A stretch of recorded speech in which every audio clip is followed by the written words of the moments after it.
हिंदू व्रत त्योहार की कहानियाँ में स्वागत है आपका।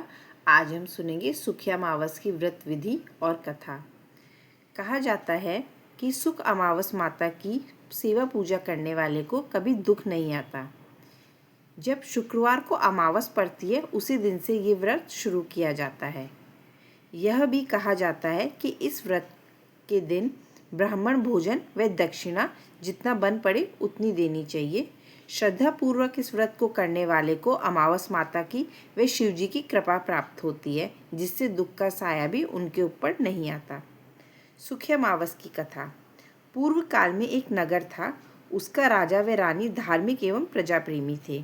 उनके महल के सामने नगर सेठ की हवेली थी।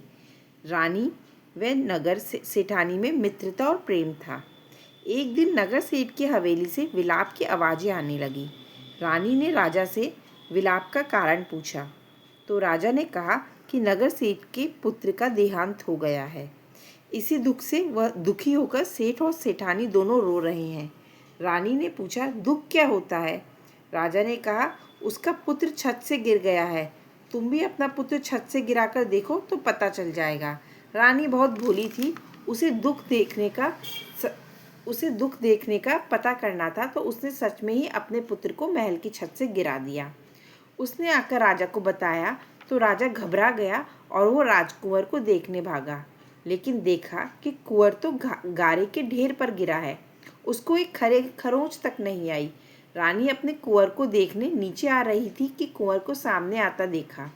राजा विस्मित हो गया कि इतनी ऊपर से गिरने के बाद भी कुंवर का बाल भी बांका नहीं हुआ।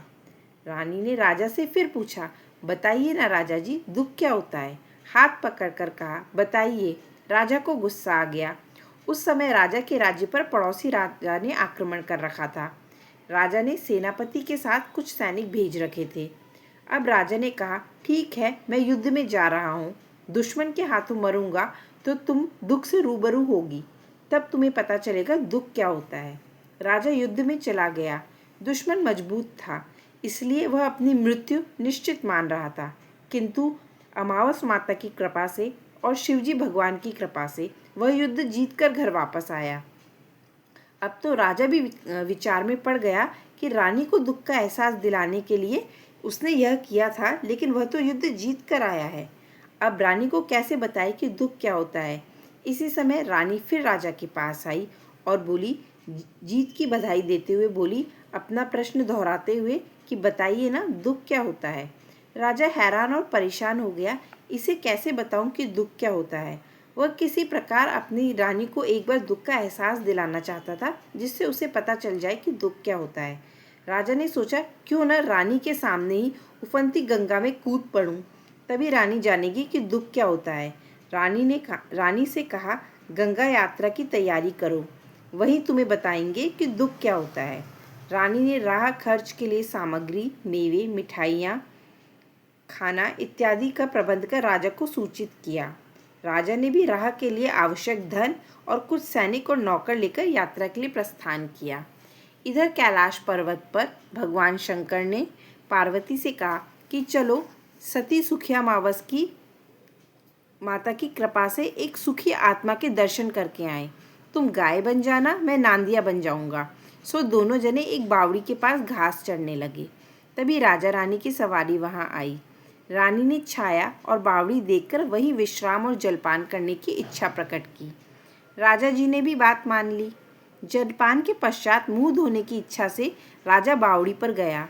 तभी गाय बनी पार्वती ने शिवजी से पूछा, इस रानी को दुख देखना है, किंतु दुख इससे दूर भागता है, इसे मिलता ही नहीं, ऐसा क्यों? तब राजा ने गाय व बैल को मनुष्य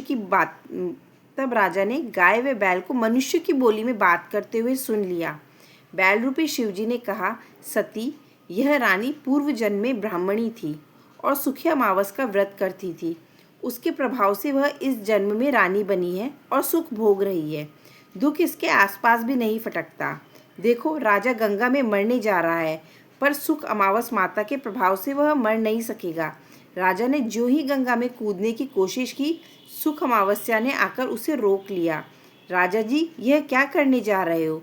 तो राजा जी ने कहा, मैं गंगा में डूब मरूंगा तो मेरी रानी को यह एहसास हो जाएगा कि दुख क्या होता है, वह क्योंकि यह जानती ही नहीं है। सुखी अमावस ने कहा कि राजा जी, जो मेरी उपासना करता है वो चाहे दुख के कितने भी कोशिश कर ले दुख देखने की, किंतु मैं उसे दुख उसके पास आने भी नहीं देती, फटकने भी नहीं देती। आपकी रानी ने मेरी उपासना की है, उसी का प्रताप है कि वो दुख नहीं देख सकती। राजा लौटकर वापस आ गया। उसने गाय व बैल की भी सारी बातें सुन के माना कि अमावस माता की कृपा से रानी दुख नहीं देखेगी। राजा लौटकर अपने नगर आ गए। संपूर्ण नगरी में और लोगों को यह आदेश दे दिया कि सुखिया अमावस का व्रत करें। इस प्रकार यह कथा संपन्न होती है।